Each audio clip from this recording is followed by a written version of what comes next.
তামিম সুরা হাসনে কোন দিকে ছুটিছি? আটের দিক। গারাজ বসাইছি। কার আবার? আমার বাপের।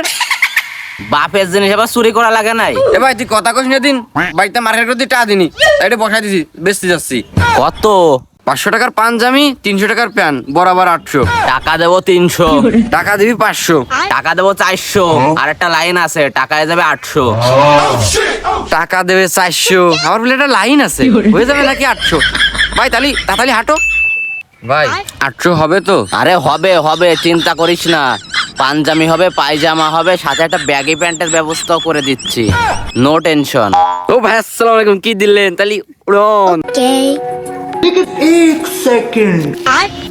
प्यारी समझ गई। ও ভাই অমন ভাবে তাকাচ্ছেন কা? হয়ে গেছে না, মার্কেট কর্নে করতে যাবো। ও ভাই অমন ভাবে তাকাই রয়েছেন কা? আমার টা দেন, আমি মার্কেটে যাবো। ব্যাগি ফ্যান পাঞ্জাবি পায়জামা দিয়ে আইছি। এই টা নাই, টা সব প্ল্যানে নিয়ে গেছে। না কি যন্ত্রণা রে, এখানে দাঁড়ে গা করিস না, যা গো গো গো। আমার সিনারটা ফেরত দেন, আমি ব্যাগি ফ্যান কিনবো। এতক্ষণ মনে হয় আমার মা সিনেরা ফ্যানতে ফেলাইছে, রাতে 2 পিস মাংস খেয়ে যাস। হ্যাঁ। Oh my god.